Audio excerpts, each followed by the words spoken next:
थोड़ी देर बाद लड़के वाले तुझे देखने आएंगे।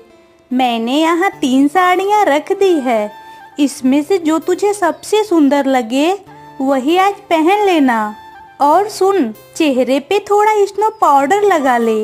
अब तक 50 लड़के वाले तुझे देखकर मुंह फेर चुके हैं। अगर इस बार भी ये मौका हाथ से निकल गया तो मैं तुझे सबक सिखाऊंगी। ये रहा बिस्तर पर साड़ियाँ रख दी है। तेरी सारी समस्याओं का बोझ तो मुझे और तेरे भाई को ही उठाना पड़ रहा है। तेरे माँ बाप तो मर गए और सारी जिम्मेदारी मेरे सिर पर डाल गए।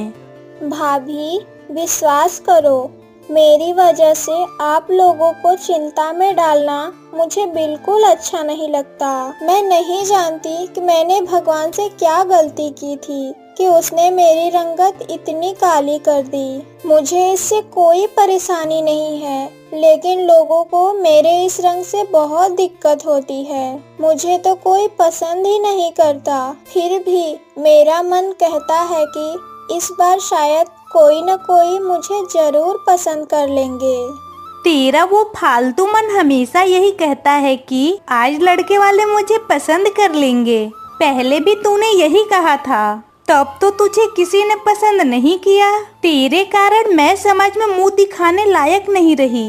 जब सब तुझे काली काली कहते हैं तब तू कहीं डूबकर मर क्यों नहीं जाती? फिर तो मेरी सारी परेशानी ही खत्म हो जाती। हमें और तुझे इतनी बातें भी नहीं सुननी पड़ती। भगवान की दी हुई जिंदगी बहुत कीमती है भाभी, इसलिए मैं इस जिंदगी के साथ कभी खिलवाड़ नहीं कर सकती। और माँ तो मुझे कहती थी कि मैं आसमान के चांद जैसी दिखती हूँ, लेकिन सब मुझे नापसंद क्यों करते हैं ये मैं नहीं समझ पाती। फिर भी मुझे विश्वास है कि माँ ने जो कहा था वो सही कहा था कि मैं चांद जैसी हूँ। तेरी माँ ने चांद की बात तो की थी, लेकिन जानती है कौन सा चांद? अमावस का चांद, बिल्कुल काला घोर अंधेरा। बस अब और मेरा अपमान मत करिए भाभी, मुझे बहुत दुख होता है। माँ बाप को खोने का दर्द मैं वैसे ही नहीं सह पाती। मैं तो सबको बहुत प्यार करती हूँ, फिर कोई मुझे प्यार क्यों नहीं करता? मेरी रंगत काली है तो क्या मैं इंसान नहीं हूँ? मुझे सब अलग क्यों करते हैं? क्यों?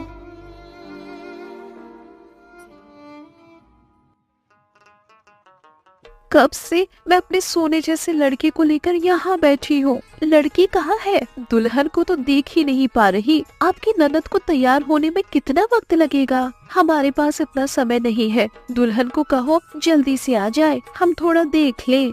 अरे बाबा, आप दुल्हन को नहीं देख पा रही है क्या? मेरे सामने जो खड़ी है वही तो मेरी नंद है, हमारी ननद। उसका रंग थोड़ा सांवला है, लेकिन मन बहुत अच्छा है। कामकाज में भी बहुत तेज है। आप लोगों को हमेशा सिर पर बिठाकर रखेगी, मैं वादा करती हूँ। मतलब ये दुल्हन है क्या? हे भगवान, कोई मुझे संभाल ले, मुझे बचाओ। ये लड़की तो बिल्कुल काली है, पतीला की काली से भी ज्यादा काली। इतनी देर से यहाँ खड़ी थी, मुझे तो ध्यान ही नहीं गया। अगर ये लड़की मेरे बेटे की बहू बन गई तो समाज में मुंह दिखाने लायक नहीं रहूंगी, समझी? आप लोगों की कितनी हिम्मत है। कहा था कि लड़की का रंग थोड़ा सांवला है, लेकिन इतनी काली मैंने तो कभी सपने में भी नहीं सोचा था। वैसे भी तो काली जैसी है और ऊपर से पीली साड़ी पहन ली, बिल्कुल काले कुत्ते जैसी लग रही है। छी छी छी, ऐसी लड़की को मैं अपनी बहू बनाऊं, ये मैं सोच भी नहीं सकती। अरे मौसी जी, देखो ना, इसे अपनी बहू बना लो। हमारे पास 2-3 बीघा जमीन है, उसमें से 1 बीघा आपको दे दूंगी। बस आप इसे स्वीकार कर लो। वैसे भी रूपा बहुत काम कर सकती है, सारा दिन काम करेगी, कभी शिकायत नहीं करेगी। इसे बहू बना लो मौसी जी, बहू बना लो, आप कभी नहीं ठगे जाओगे। अगर आपका कोई भाई हो तो उससे इसकी शादी करवा दो। मुझे इतना जोर जबरदस्ती मत करो और पैसे का रोब भी मत दिखाओ, समझी? कुछ जमीन के लिए मैं इस लड़की को ले जाऊं और फिर समाज में सब मिलकर मेरे माथे पर काली पोत दे। अरे मौसी जी, गुस्सा मत करो। शुरुआत में लोग कुछ कुछ कहेंगे, फिर सब ठीक हो जाएगा। देखो, पहले पहले लोग थोड़ा भला बुरा कहेंगे, फिर समय के साथ सब ठीक हो जाएगा। आप सब थोड़ा शांत हो जाओ। मैं किसी के घर जबरदस्ती बहू बनकर नहीं जाना चाहती। इस दुनिया में शादी ही सब कुछ नहीं है। मैं शादी नहीं करना चाहती। ऐसी काली लड़की की शादी कभी नहीं हो सकती। कृपया आप लोग चले जाओ। और मुझे बहू बनाकर अपने घर ले गए तो लोग आपका मजाक उड़ाएंगे। जहाँ घर वाले ही मुझे ताने मारते हैं, वहाँ मैं पराये के घर जाऊँ? कृपया मेरा और अपमान मत करो। हाँ, अब लड़की सही रास्ते पर बात कर रही है। जब तुझे पता था कि हम तुझे देखकर पसंद नहीं करेंगे, तो तूने अपने भाई भाभी को हमें बुलाने के लिए क्यों कहा? वैसे भी पतीला जैसी है और ऊपर से ढोंग वाली बातें। तुझे बहू बनाना तो दूर, मैं अपने घर का नौकर भी नहीं रखूंगी। आज मेरे माँ बाप जिंदा नहीं हैं, इसलिए मैं सबके लिए बोझ बन गई हूँ। अगर वो जिंदा होते तो मुझे कभी इतनी बातें नहीं सुननी पड़ती। जिसने मुझे बनाया उसने शायद प्यार से बनाया होगा। इसमें आपका या मेरा कोई हाथ नहीं है। चल बेटा, यहाँ से चल। ये लड़की तेरे लिए कभी लायक नहीं है। उफ, कितना समय बर्बाद किया। इससे तो अच्छा था कि घाटक साहब ने जो दूसरी लड़की दिखाई थी वहाँ चल जाते। हो गया ना काली, अब शांति मिली। मेरी आंखों के सामने से निकल, अब यहाँ कभी मत आना। तू कहीं जाकर मर नहीं सकती। मैं होती तो कब की मर जाती। तेरे माँ बाप ने तो ऐसी काली लड़की को जन्म देकर मर गए।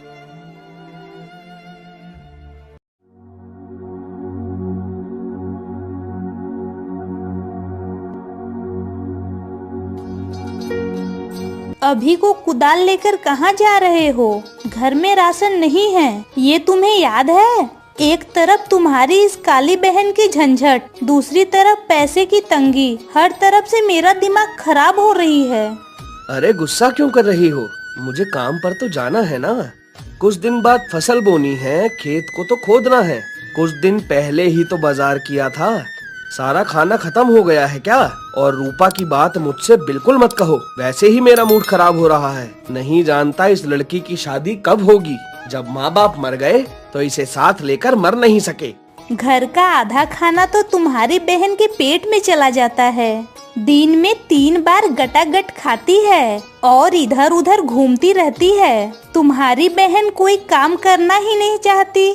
मैं यहाँ नौकरानी बनकर आई हूँ क्या? तुम सारा दिन बाहर रहते हो। घर की सारी परेशानियाँ मुझे ही झेलनी पड़ती है।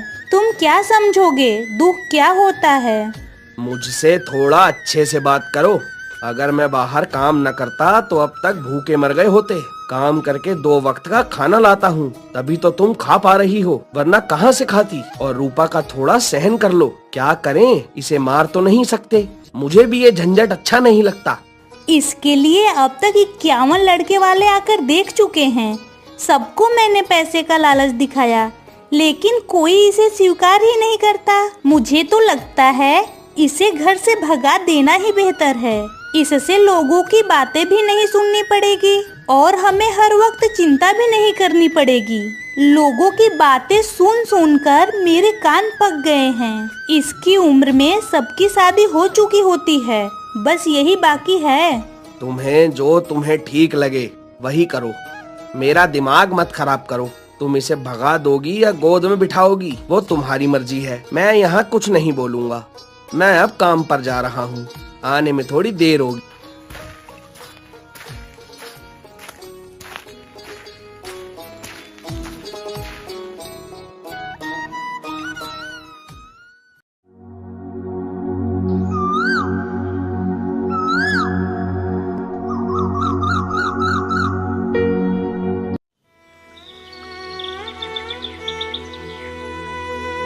भगवान, तूने मुझे इस दुनिया में क्यों भेजा? मेरे कारण भैया भाभी हर वक्त चिंता में रहते हैं। क्यों भगवान, तुम मुझे अब तक ले क्यों नहीं गए? एक के बाद एक लड़के वाले बस देखकर मुंह फेर लेते हैं। कोई मुझे सिर्फ मेरे रंग की वजह से पसंद नहीं करता। अगर खुद को खत्म करना पाप न होता तो मैं अब तक ऊपर होती। लेकिन तुमने जो जिंदगी दी है उसे मैं बहुत प्यार करती हूँ।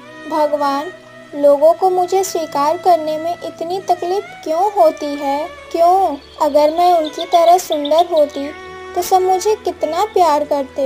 मैं अब और नहीं सह सकती भगवान, मुझे मेरे माँ बाप के पास ले जाओ, मुझे ले जाओ। सब यही कहते हैं कि मन की सुंदरता असली सुंदरता है, लेकिन हकीकत तो अलग ही है। सब सिर्फ बाहरी सुंदरता का ही कद्र करते हैं। कोई ये नहीं देखता कि किसे दुख हुआ, किसे तकलीफ हुई।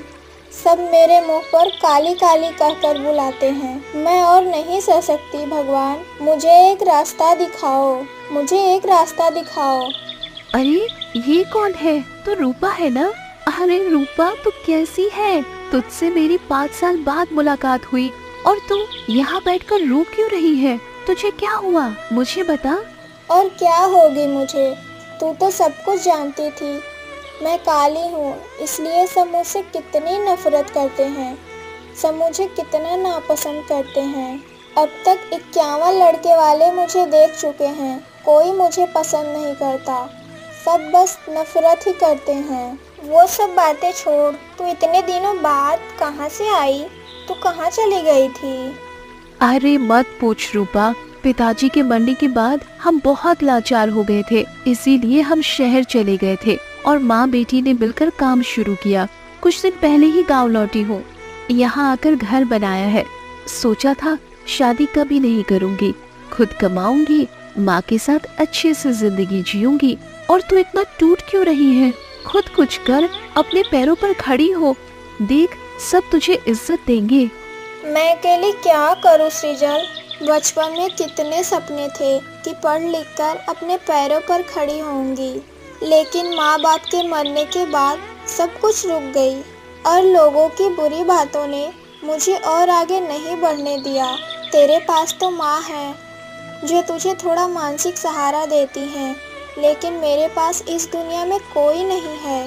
मेरे अलावा और कौन है बता? बड़ा भाई है, वो भी मुझे नहीं देख सकता। जिसका कोई नहीं है उसके साथ भगवान हमेशा होते हैं। तू अकेली कोशिश करके देख, खुद कुछ बचत कर, बचत करके कुछ काम शुरू कर, फिर देख तेरी कीमत कितनी बढ़ जाएगी। जब हाथ में पैसा आता है तो न दूध की कमी रहती है, न मछली की, न दोस्तों की कमी होती है, न रिश्तेदारों की। मेरे पिताजी जब मर गए तब कितने लोगों ने हमें सताया था। अब देख हमारे पास थोड़ा पैसा आया तो लोग अब हमारे साथ रिश्तेदारी करना चाहते हैं। मैं इनसे हमेशा दूर रहती हूँ।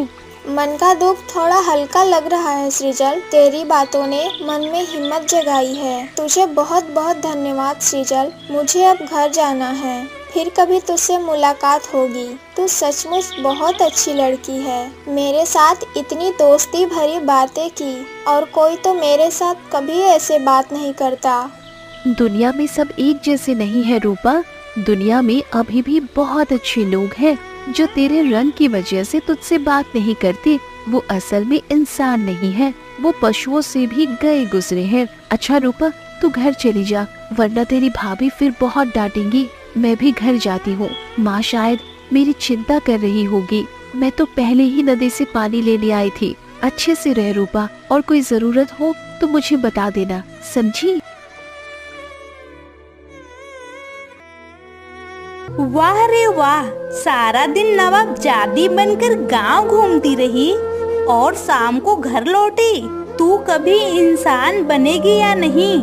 चेहरा तो तेरा वैसे ही खराब है, कम से कम स्वभाव तो अच्छा कर। खाने के वक्त तो पूरा खाती है, लेकिन काम के वक्त तुझसे 2 पैसे का काम भी नहीं होता। बताओ रानी जी, मैं तुम्हारी नौकरानी हूँ क्या, जो तेरे पैरों तले पड़ी रहूं और सारा काम करूं?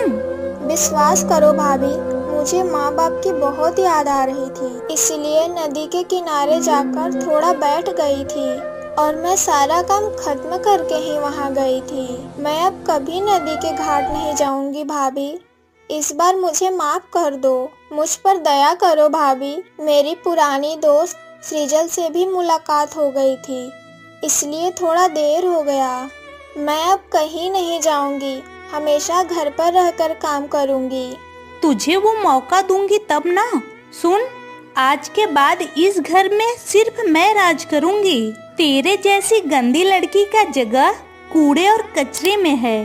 तेरे भाई यानी मेरे पति ने खुद कहा है कि तुझे आज घर से भगा दूं, इसलिए अच्छे से कह रही हूँ, 2 झापड़ खाने